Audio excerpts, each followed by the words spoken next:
Najua umewahi kusikia kwa habari ya Roho Mtakatifu. Mimi hapa ninamuita destiny changer, namuita mbadilisha hatima.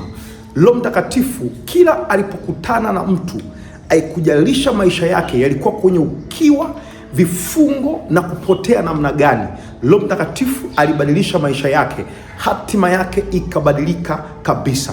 Karibu sana. Leo hii ni siku ya pili tunajifunza masomo yetu kwa habari ya Roho Mtakatifu. Ninatumaini ya kwamba unabarikiwa. Kama wewe ni mgeni, tafadhali subscribe channel hii ili uwe sehemu ya darasa hili. Kama wewe siku zote tupo pamoja, basi tuendelee kujifunza. Na leo hii tunakwenda kuzungumza kwa habari ya Roho Mtakatifu. Natamani uelewe kitu kimoja, ya kwamba Roho Mtakatifu ni mbadilisha hatima. Roho Mtakatifu alipoingia kwenye maisha ya Yusufu, hatima yake ilibadilika.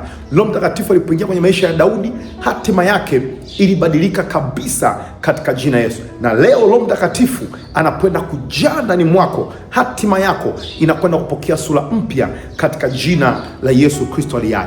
Mwana wa Mungu, natamani unielewe kitu kimoja. Mtu yoyote yule ambaye ikatokea mahali popote pale, bila kujali kiwango cha maisha alichokuponacho sasa hivi au huduma aliyoponayo sasa hivi, nikwambie, the moment ambao atagundua umuhimu wa Roho Mtakatifu na akaweka msisitizo kwenye maisha yake, asubuhi akaamka akazungumza na Roho Mtakatifu, mchana akazungumza na Roho Mtakatifu, jioni na akajenga maisha ya kuongozwa na Roho Mtakatifu na kufanya ushirika naye, nikwambie, haijalishi atakuwa chini kiwango gani, maisha yake yatapokea sura mpya kuanzia saa hiyo. Naamini mtu mwenyewe ni wewe katika jina la Yesu Kristo aliye hai. Haleluya. Mwana wa Mungu, natamani uelewe katika jina la Yesu Kristo aliye hai. Roho Mtakatifu tunaona kwamba wakati dunia ikiwa katika ukiwa, kitabu cha Mwanzo sura ya 1 na mstari wa 2, dunia ikiwa katika utupu na giza likiwa juu ya uso wa vilindi vya maji, nini cha kwanza kilitangulia? Tunaona Mungu cha kwanza alituma Roho yake iwe juu ya uso wa maji. Roho Mtakatifu alipokuwa juu ya uso wa maji, tunaona dunia iliyokuwa ukiwa na giza ikaanza kuumbwa upya katika jina la Yesu Kristo aliye hai. Kama unamkumbuka vizuri Yusufu akiwa gerezani, sio tu mfungwa, alikuwa ni mfungwa ambaye ni mtumwa, kwa sababu alikuwa ni mtumwa ambaye akapelekwa ufungwani. Kwa hiyo alikuwa na cheo cha utumwa, ana cheo cha mfungwa, akiwa amepotea kabisa, amesahaulika. Hata Potifa hatusikia kimtamka tena, amemsahau. Lakini Bible inasema katika Mwanzo 41 na mstari 38, Farao anasema, tumpate wapi mtu kama huyu ambaye Roho wa Mungu yupo ndani yake? Mwana wa Mungu, nini kilibadilisha maisha ya Yusufu? Haikuwa tu kutafsiri ndoto. Nini kilibadilisha maisha ya Yusufu? Sio kwa sababu ni Myahudi, ila ni kwa sababu alikuwa na Roho wa Mungu. Farao alipoona kuna Roho ya Mungu ndani ya Yusufu, akasema mtu kama huyu sio kumpoteza. Nikwambie mwana wa Mungu, hata kama ukienda kwenye biashara yako, ukienda kwenye interview yako, kama una Roho wa Mungu, interview ya watu 1000, watu 2000 wataona Roho wa Mungu ndani mwako na watasema mtu huyu sio kumpoteza. Nini ambacho kilimuinua Danieli?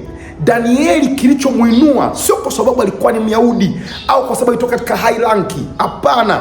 Ila unakumbuka ile story ya Mene Tekeli na Peresi.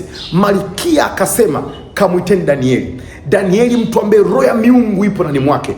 Danieli kilichomuinua ni kwa sababu aliona kuna Roho wa Mungu ndani mwake. Nikwambie mwana wa Mungu, Roho wa Mungu anapokuwa ndani mwako, unakuwa exceptional, unakuwa ni wa kipekee. Mambo ambayo wanadamu wameshindwa, mambo ambayo mwanadamu hawezi kupata msaada mahali popote hapa duniani, watakutafuta wewe, na hapo itakuwa ni kuinuka kwako.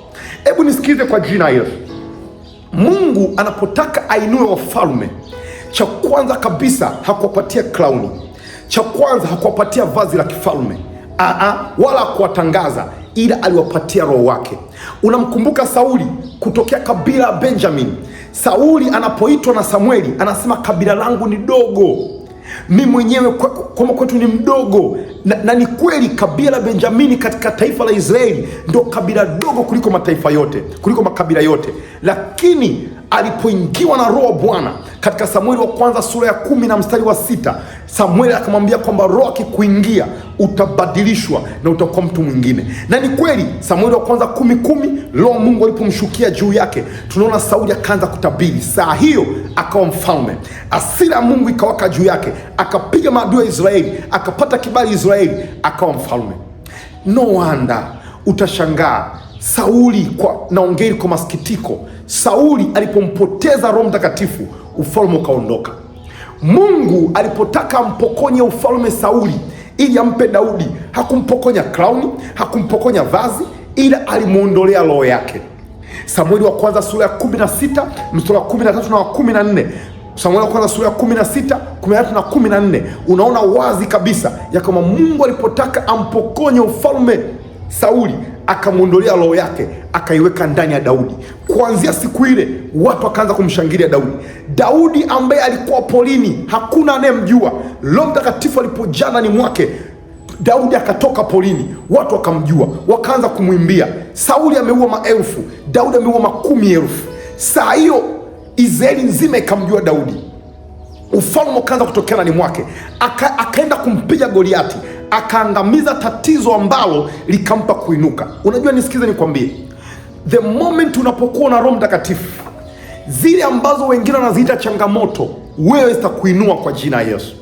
Goliati ilikuwa ni changamoto ya watu wote, lakini ndicho ambacho Daudi kikamuinua. Unakumbuka Yusufu kainua nini? Ni changamoto iliyotanda dunia, changamoto ambazo hakuna mtu mwenye uwezo wa kuzimaliza, ndizo ambazo zinawainua watu wenye Roho Mtakatifu. Kuanzia na Yusufu, waliposhindwa waganga wote, Mwanzo 41 mstari wa 8, waganga wote wakashindwa Misri, wenye hekima wote wakashindwa kufasiri ndoto, akatokea mwenye Roho Mtakatifu akafasiri, akainuka. Daudi, Goliati, taifa zima likaondoka, akaja mwenye Roho Mtakatifu akamuua, akainuka. Danieli, taifa zima likashindwa kufasiri ndoto ya Nebukadneza, akaja mwenye Roho Mtakatifu akaangamiza, akainuka. Unakumbuka Yesu Kristo, Mafarisayo hawajawahi kuona mtu atoe pepo, akaja Yesu mwenye Roho Mtakatifu akatoa pepo, wakashangaa, hii mbona ni elimu mpya, hatujawahi kuiona. Yesu akainuka.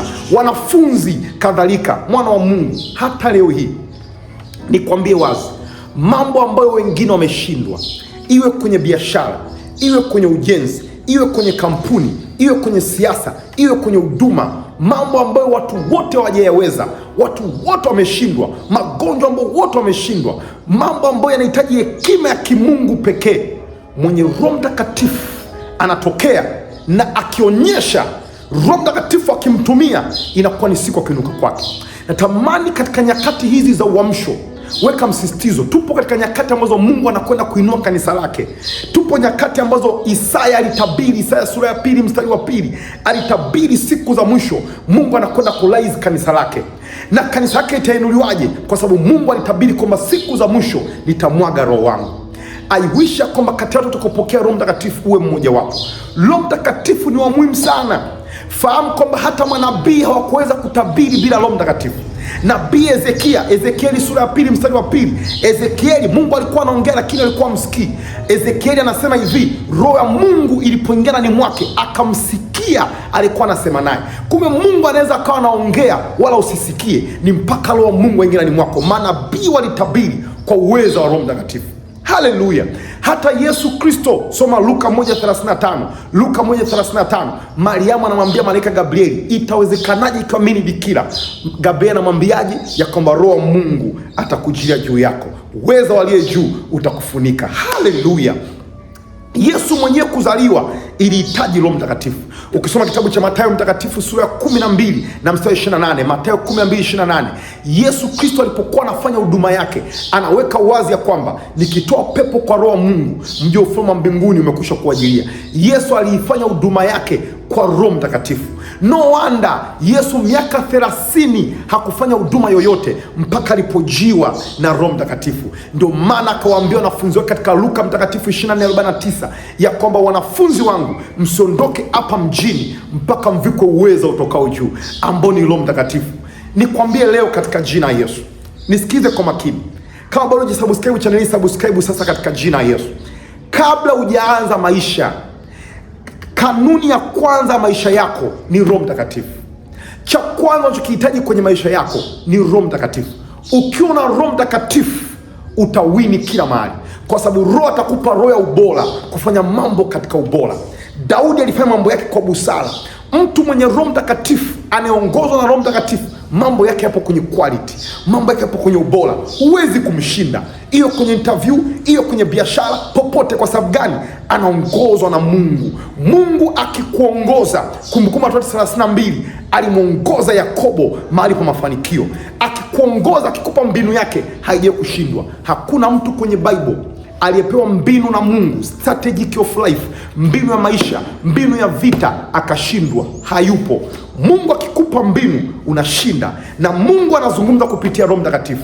I wish leo hii katika jina la Yesu, sikiliza ujumbe huu tena na tena, alafu kitoka hapo comment hapo chini ya kwamba namhitaji Roho Mtakatifu, namhitaji Roho Mtakatifu. Nitaiona comment yako, nitaweka katika listi yangu ya watu ambao nawaombea, nitakuombea, na naamini comment yako itakuwa ni wito mbele za Mungu. Mungu atakujaza roho wake, na kuanzia leo hatima yako itabadilika. Kumbuka, Roho Mtakatifu, Holy Spirit is a destiny changer.